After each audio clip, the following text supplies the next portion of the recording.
Hello, fellow foodies, and welcome back. This is Dr. Cassandra Quave, and you're listening to Foodie Pharmacology, the science podcast for the food curious. Today on the show, we're going to get a little spicy hot. We're going to be talking about hot chili peppers. We're talking capsicum annuum and some very special varieties that have been formulated into some very tasty sauces. Our guest on the show today is Troy Primeaux. And Troy, back in 2005, while he was working at the University of Louisiana at Lafayette's horticultural department, he developed the 7-pot Primo, which is arguably, and he says controversially, the hottest pepper in the world. At an average face melting 1.79 million Scoville heat units, one of these peppers is 360 times hotter than a jalapeno. In 2012, with a passion for heat and a dedication to preserving these time honored traditions, Primeaux and his wife, Kara, created Primeaux's peppers. Whereas she is the halo, he is the horns. Over the years, their award winning pepper creations have gained worldwide attention and a big international following. Also, they've got a really fun activity happening right now. Primeaux and his family are featured in the current Hulu docuseries Superhot, the spicy world of pepper people. Primeaux, it's great to have you on the show. I got choked up right there. You talking about the family and stuff, but I'm so happy to be here. Awesome. Awesome. Yeah, maybe I'd love to hear more about the origin stories, maybe going back to the time that you spent working in horticulture. Like, what got you interested in breeding these super spicy peppers? Oh, my grandfather, he was a Cajun man and he grew jalapenos and banana peppers and really nothing super spicy, but it inspired me to work in the soil and be one with nature and grow things. But it wasn't until years of playing rock and roll that I met a good girl, one that I had to pump the brakes, no more late nights in the bars playing music.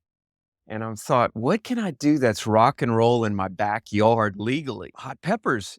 So I started collecting the varietals, like kind of like bubblegum cards, getting on the forums and getting peppers from all over the world that you can't really find in the store on the pepper black market, so to speak. And about this time, the same girl, Kara, my wife, who's now my wife, says, I think you'd be good in school. And so she got tired of seeing me on her couch, sitting back drinking beer. She said, you'd be good in school. I ended up going to ULL for nursing and nearly finished, but I just couldn't respect the profession. But it was something that when I came home from clinicals, I couldn't take off the hat and put a new one on. It was very emotional. And I guess I was either too selfish or not selfless enough. And I was working, I had a grant, so I was working in the horticulture department anyway, as a work study student. And the horticulturist kept bugging me. You should switch your major. You should switch your major. And I'm like, it's career I love it. suicide, horticulture. It's sneaky plant people. They get you hooked. I know. And so I was picking their brain the whole time I was in nursing about crossing plants and breeding plants and growing different varietals and stuff. It wasn't that far of a leap to walk across the hallway and pick their brains, the PhDs, and get inspired. And I think that's what planted the seed for me to switch my major.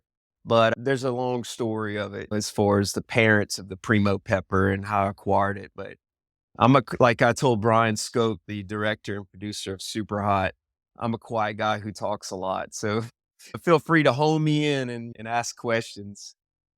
No, I definitely want to learn more about the peppers and pepper breeding. Just this weekend, I was actually planning out my little seeds to go into my little greenhouse to get them ready for transplant later this season. But I've never tried any kind of breeding of peppers. And I'm curious, how does one even get started with that? If I wanted to try this at home, how do you do that? A pepper has both sex. It has male and female sex parts. So you have to emasculate the male parts and get artificial inseminate from the female parts. Basically, I'm sure you have a lot of academics on here. You have to take the anthers and the stamen off. You want to get that flower before it opens. Now, if you get it too soon, if you take the petals off too soon, it might not be developed enough. But once that flower opens, bees, it could self-pollinate, right? because it's got both, or which it normally does, and the wind. The pollen will not fly in the air and pollinate another plant that I know of. So you want to get it right before it opens. You take the petals off and strip it down, take the stamen, the anthers off, and you have the style and the pistil, the female, the ovary, and then I just pinch off another flower, I deem the father, and you have to be really delicate about it. It's plant Yeah. sex, and if you're batting a 20% success on that cross pollination, getting the pollen to pollinate the flower, you're doing pretty good. You're doing pretty good. So it's super hot. I think Araya, my co-star, she simulates it on camera. Better her than me for that one. But I've done it before on camera. But it's a numbers game. I think when I started off, I did a couple and I got lucky. Mhm. So don't be discouraged if you try it and your flower aborts. Just do a couple of them. Tag your plants that you know where Mhm. the parents are. See, if I would do this all Look, over again, I would have being an academic, you have to take good notes, right? You have to take notes. I didn't think this would be as big as it's become. I was just having fun, had a lot of yeah. passion, a little luck, a little know-how from the professors, and I got lucky in a lot of ways. There weren't any patents involved, there weren't any trademarks involved. And you Google yourself 5 years later and you're all over the world. And now I'm just trying to monetize that. But that's basically in a nutshell how you do it. And some people use Q-tips and paint brushes, and I just pinch a flower off of what I deem Just gotta put parts together, the sex from that's the it. different. And then tag it Yeah. and put your cross notes on it, who the parents are and the date. And then Yeah. then you should have something hopefully in maybe a week or so. You'll be able to tell. Nice. Yeah, I love that, like, when I work in my garden because I am a scientist, right? So I just can't help myself. My husband makes fun of me for this because I was recording this data. I was like, "Oh, I have to put this into the spreadsheet." He's like, "Oh, I'm sure you have a spreadsheet on yield and blah, blah." Like, he is joking, thinking, and I'm like, "Yes, I do. Here's the Google link. Here are the Yeah. data when you see it." He's like, "No, I'm not doing that. Now I'm just gonna eat the food and enjoy it." let's see, if I would have thought about all that stuff before I started, probably wouldn't have done it. I would have been Yeah. intimidated. I did it just Yeah. blindly on just why not? Like kids are the best Yeah. scientists in a lot of ways because they're not Experiment. inhibited. And Yeah. I try to carry myself that way now. Just try to making hot sauce or why not try things? And I'm grateful where this all turned out. But if Kara had done it, my wife had been in charge of this, there definitely would have been notes. She was like, there goes Troy just having fun again, doing some outlandish thing. When we were doing the movie, when I was talking to Brian about doing it, and that's a whole discussion in itself, is that I didn't want to be stuck in a panic box or do a fear factor. I didn't know Hollywood wants me to do this thing, this kind of reality show. Who knows what they're going to do? And Yeah. Kara's, no, we're not doing it. We're not doing it. I said, we got to do it. She goes, no, we're not doing it. I said, we have to do it. This is a great opportunity for people to know about our company. And there's Yeah. no money involved or anything. It was all done out of love and passion. And I could speak for everybody involved. It was just a labor of love for a lot of people. Yeah. I'm getting That's off cool. subject. I'm sorry. No, you're good, you're good. So I wanna go back to so you're making the special little pepper babies, right? Mhm, These fruit. mhm. What are you looking for when you breed different peppers? You have a whole awesome product lineup Thank of you. different types of sauces. Like, how do you pick? Do you put different types of peppers in different sauces? Like, how do you come up Yeah, Kara's the halo and I'm the horns. So she's with always going to come from a milder, flavorful culinary side. And mhm, I'm the horns, so I'm the spice, the heat, and though I kinda like both sides, right? I like the Martha Stewart cooking element, maybe Eric Ripert or something, but I also love the rock and roll burn 'em out side. So, it's always a marriage of the 2, and it's always gonna be flavor first. And it's hard to make a hot sauce taste good. It's easy to make it hot. So yeah. that's like the Primo Army and the Swampadelic. They're hot as hell, but they taste great. But my wife, she's responsible for the things that have more depth and sweetness, and She's the creme brulee. I'm the stinky cheese. I'm the whiskey and she's the Pinot. I don't know. It's right now we're working on a miso. Brian really likes it. And I Mm. don't know. It started out as a salad dressing. My wife whipped up the salad dressing. She just did it. That's how a pinch of this, pinch of that. And I'm the Yeah. one that goes behind her, talking about somebody who doesn't take good notes. I've learned to take good notes and write down, weigh everything and get it in a spreadsheet. But it was a salad dressing that just, wow, this is cool. Let me figure out a way to put it in a bottle and make it shelf stable. And that's where I came in, the Nice. pH and acidity and all that. And I tweaked it a little bit, but she laid the egg and I just watercolored it. And I don't know if there's any rhyme to reason. If we like it and it pops up in the house as something that's enjoyable for my family. I actually said this on camera. I don't think it made the cut, but I thought it was cool because it's a gift to grab something out of the ether and create it. And this goes for anything, really. You just envision it, Yeah. you create it, and then it materializes into something that people work and spend their hard-earned money to buy and bring into their house to bring happiness in this crazy world for 30 minutes. I don't know. They're eating a pizza, whatever. And that's a gift to me and my family. That's just chokes me up. It really does. It seems cheesy and cheeky, but it really means a lot to me. So I don't know if Nice. there's we have a lot of ideas, but I'm also like OCD perfectionist. And I sent out R&D copies to a few people. I might have to send you some and get opinions because if we like it, that's great. And if friends like it, that's great. But it's got to be exceptional. I don't know. I'm getting off subject, but that's like where we are. Different flavors. If it tastes too similar to something that exists, I'm going the opposite direction. I'd rather fail doing something unique than trying to be a copycat, if that makes any sense. I don't know. Yeah. No, that's cool. I like it. I can see how you infuse your creativity from your past and your kind of love Mm, of music into what you're cooking. the Tell me a little museum. bit about that. I know Music. you Wow. Yeah. yeah, you were like into music before and how that kind of played into past. Back in the days, DAZ, I had hair. There's a joke about that in the movie you can watch. But I had this big afro, this big, huge afro. As a kid, my name was Ronald Troy Primo. Now look, it was red hair. I had red hair and freckles and buck teeth with the name Ronald. Come on, that McDonald guy. Kids were horrible. I changed it to Troy as quick as and got a haircut as soon as I could get my own haircut. But you take an insecurity. My buddy went to my dad's and saw this kid with buck teeth and curly hair. And I played music with Deej. And goes to my dad's and sees that picture and says, "Who's that?" My dad said, "That's Troy." He said, "Dude, you have to do that. You have to do that." I said, "Why would I want to do that? I got teased my whole life for that." He says, "No, you got to do it." So I did it. I took an insecurity and exaggerated it. And I met a girl at a show that looked at Nice. me and said, "That guy doesn't care. He really is himself." And that's my wife now. Yeah. But originality, taking something that might be out of your comfort zone and roll with it.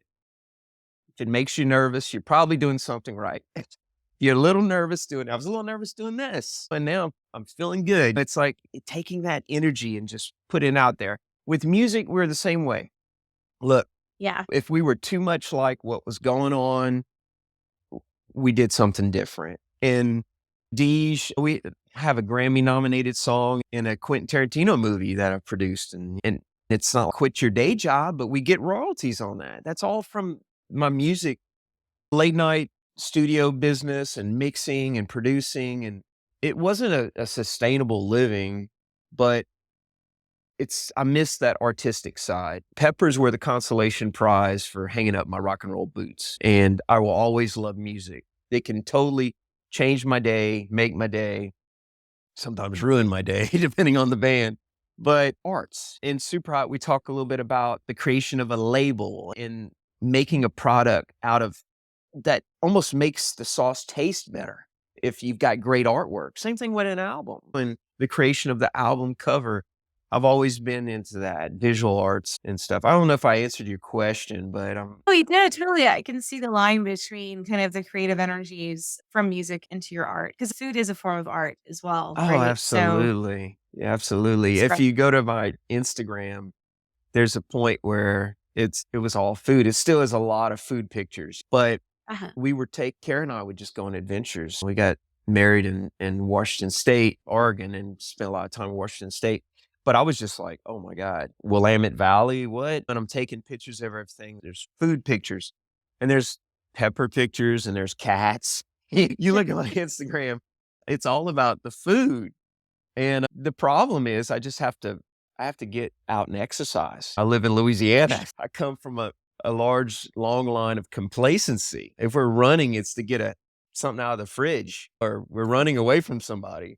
I love food. I love the creation. My wife could easily be on here and tell you about that process because she's the chef. I'm just the cook, you know. I might be the sous chef helping her out. But it's something that I think everybody should do. I have another question. I don't Sure. know if this goes to Nick or the chef, but I'm sure like there are different ways to make hot sauce. Which Yeah. is your favorite way? Like I've tried just at home making regular vinegar based hot sauce, but then Right. we've also tried the brine ferment where you put 3% salt water Yeah. in there and kind of let the microbes do their job. Which Yeah. one do you gravitate to, and like what do you eat in your product? Well, Or is that a secret in the no, sauce? no, no. You're speaking to my heart because I'm a big fermented pepper fan. I'm just not Nice, doing it in my company right now, but I plan to do it because nice. I just want to Yeah, we're building a facility right now. cool. Look, barrel fermentation, Tabasco's got barrels upon barrels. Hey man, Mhm. I'd be happy with a couple of barrels and just do something seasonal fruit and vegetables, like a craft beer model and Yeah. ferment and have some sauces like that. We're not chasing a Walmart model. It's all just boutique stuff and not being cute or prideful with our margins. It's just I'm about that. And the benefits, the health benefits of fermentation too, probiotics and whatnot. But for our products, we use like a mash that is a vinegar-based mash and vinegar in the sauce. I try to keep the vinegar down. You want your pH at 4 or under, by good rule of thumb. But there's some water and there's other spices and seasonings to it. Now the Primo Army is it's almost like mash in a bottle. It's just so hot. It's one of the hotter ones, right? But typically the hot sauce that we sell it's like the tomatillo. The Verde's got tomatillos and spices and Mhm. New Mexico peppers. It's got a little of my pepper in it, a little. And the jelly is vinegar and fig and habanero. That's a big Oh, popular thing. tell me more jelly. So what's this Jelly, jelly? well, Is this they're not a super congealed jelly. We used to do them pretty Uh-huh. thick, and then Whole Foods and some of the other buyers were like, "Why not? Why is it so thick? You used to have it a little thinner where you could pour it on top of cheese or brie on top of Yeah. brie." So it's more of a sauce or marinade. But my Yeah. wife, once again, was making something in the kitchen, and I was like, "What is this?" She said, "Oh, my grandmother used to make jelly, blah, blah, blah." And she got all these peppers she didn't know what to do with because I was growing them in the backyard. So she just started making jelly. And she's like, be good, fig and habanero. And I'm like, figs? Really? I grew up with Cool. figs. I wasn't a big fan. Everybody has fig preserves and stuff. I'm not knocking it, but she made this thing. I was like, can you make it again? I'm going to write it down. And I wrote it down. Yeah, man, and, like, it's our number 1 seller now. I'm stuck making it. Wow. It's like I say, it's a sticky situation. I'm stuck making it the rest of my life, but it's great. So fig we have a fig and habanero and a strawberry, and cayenne used to be Cool. the, like, cash crop around here in Yeah. yesteryear. I hear old timers talk about picking peppers around Louisiana, around St. Martinville and such, and just no one does it anymore. It's sad, Yeah. so we have to grow them. You don't wanna use salted mash, and you have to you can make your own vinegar mash and put it away, as they say, but I have to grow it. So, you have hurricanes, you have In the movie, we dealt with freezes. Ah, When winter comes, everybody makes a mad dash to try to harvest what they can and make use of it. And freeze, we freeze a lot of peppers. We make powders. So anyway, but that's the popular line, our jelly. We call it the farmer's daughter because my wife's maiden name is Farmer. That's her last name. oh, So there's a little okay, play on cute. words. Yeah. Anyway, That's great. So, yeah, so you're growing are you growing also the Primo pepper in we Louisiana are or how we are yeah. we're growing. I've got some growing and now at Jefferson Island. Um, there's a history of Jefferson Island. I'll tell you what, man, that's a whole story. Jean Lafitte treasure, ghost, salt mines. There's a salt mine Salt incident. mines. Yeah, it's just a mystical kind of place. And we growing out there. So now they're growing primos out there. We have primos growing in Shreveport. My buddy Gary Maltcom, who's also in the movie Superhot, the series Superhot, mostly seed stock. And my co-star Johnny Scoville and his partner David Foy introduced to me some folks down in South America. And I wanted to do it, everything in the States. I was like, let's do it. Cause I'm all about trying to do as much locally.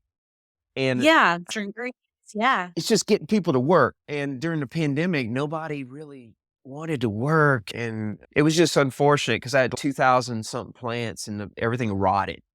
So Oh, I know it was sad. They're picking a stupid hot pepper too. I gave them gloves and everything, yeah, but no kidding. it's You hard work was. in it's hard work in Louisiana heat doing that. And so Yeah. I'm growing down in South America as well. We have 37 acres going down there, and it's only money. I've got some investors, and so that's happened since Superhot came out around the same time, Cool. and we'll see how that goes. And maybe a big company will want to pick us up now, and we'll have the opportunity to supply them. In the past, I'd worked with Popeye's Chicken, and we're still talking and stuff. And in the movie, we worked with churches.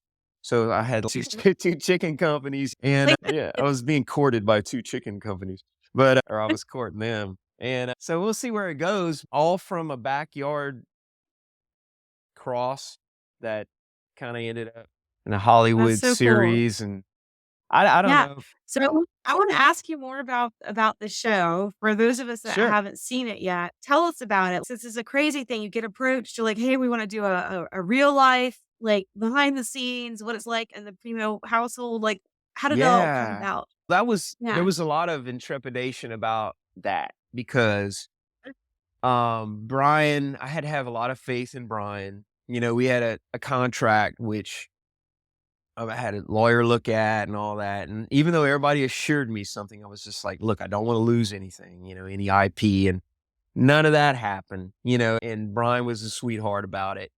And we brought him into our house. And I was like, I could clean this up a little bit.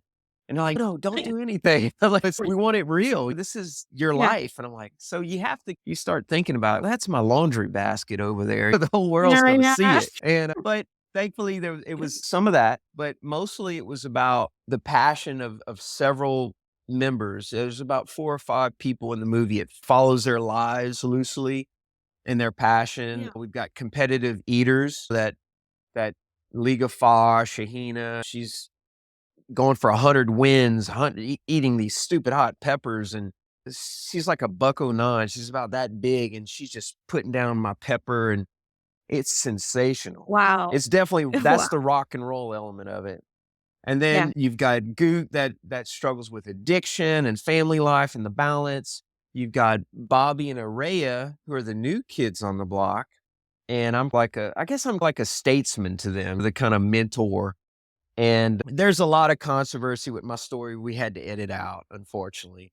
When Brian told me, I was like, oh, there goes half the filming. But y'all can look up the Primo versus Reaper and read all that stuff. But, at the end of the day, I think my family and I carried ourselves from the beginning to the end, and we were likable. And what people identified with was not all the controversy, but the passion. And it inspired. I've been getting a lot of messages from people of inspiration that want to start growing peppers now, that want to try my pepper, try pepper. And when I've tried to write, I've been writing everybody back that I can to the point where I think I need a publicist or something. It's really cool. And sales are up. But the movie, none of that was the point of doing the movie other than I wanted people to know my story. I wanted people to know what we're doing. Yes, who doesn't like seeing their name in lights? But it was more so just, this is something we have to do. I'm not getting any younger. I want to leave a legacy for my son. Look, I'm 52. I had a son, a child at 48. Karen and I have been together 20 years. People think I'm crazy. So he's, he's 4 years old.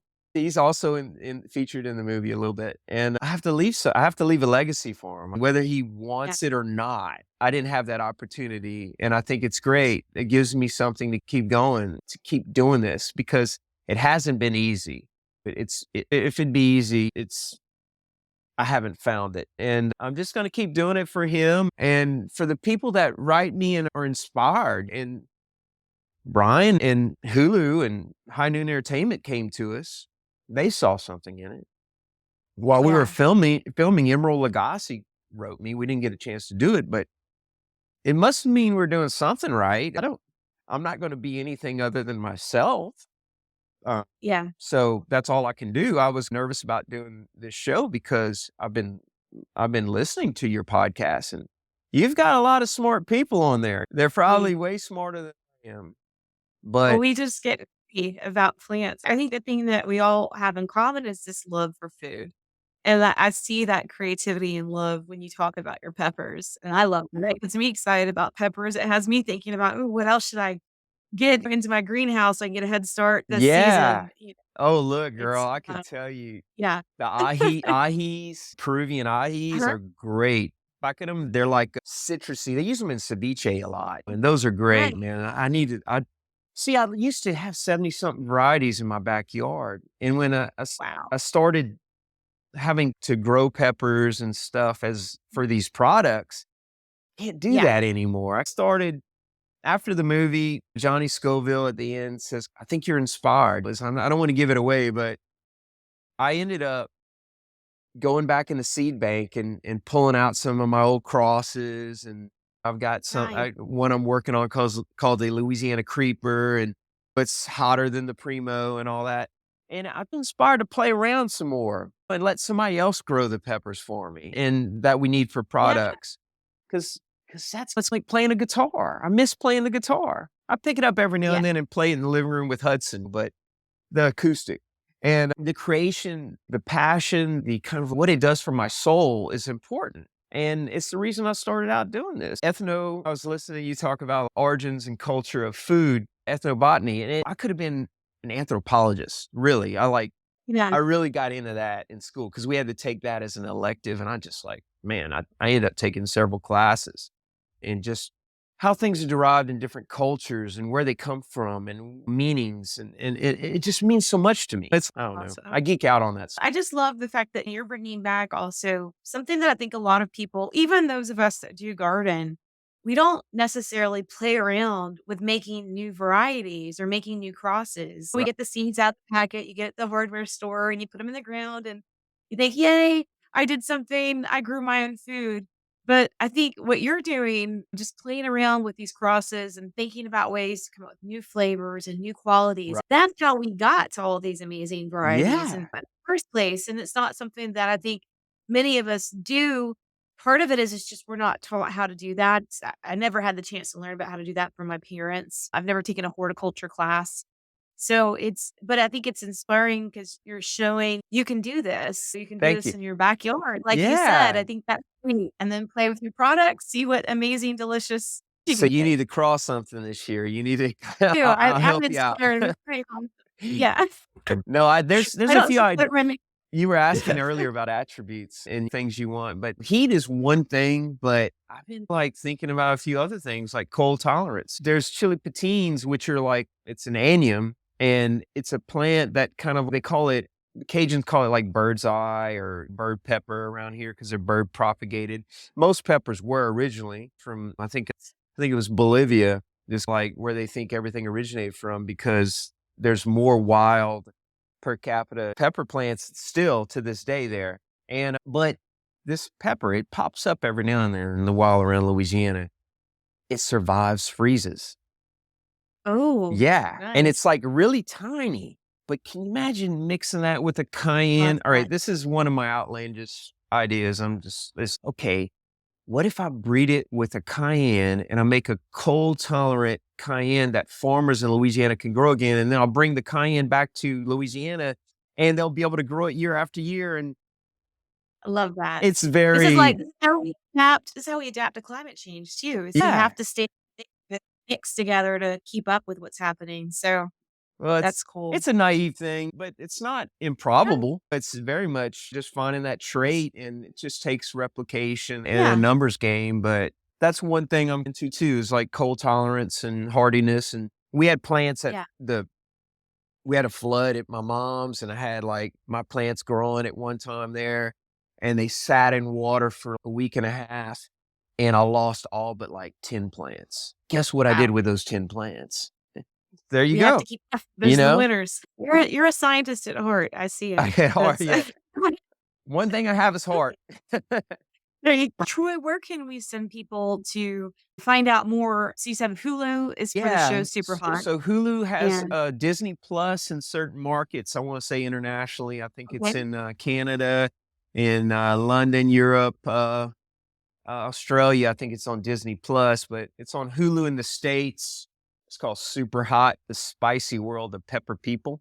And, Exciting. we're all over it. We start coming strong at episode 2 and 4, and Kara's in there in 8 or 9, and I'm at the end too. But don't watch it just for me. Watch it because there's a lot of cool people in it. Yeah, that's incorporated Yeah. that into the genetics. That's Mhm. just the way it goes. It's just simple observation and just Yeah. anyway. And then you've got your products. Oh, yeah. We're gonna find all of your amazing pepper sauces and that pepper jelly. That sounds Yes, delicious. so it's at primospeppers.com, spell it Mhm. Primo peppers.com. My Cajun name is Primeaux. They added X, Nova Ah, Scotia. yeah. They kicked us out and Yeah. they added an X. I don't know if we did something right or wrong, but they kicked us out. But that's my joke. But we ended up here, but in the movie, I'm spelled Primeaux, but it's Primos Peppers, Primo. But yeah, check it out. I'm on Instagram. It's same Primos Peppers, and I'm pretty approachable if I have time and I'm not doing orders. I like to answer questions. If you have anybody out there that might be starting out and wants some advice, and I'd be happy to help them out.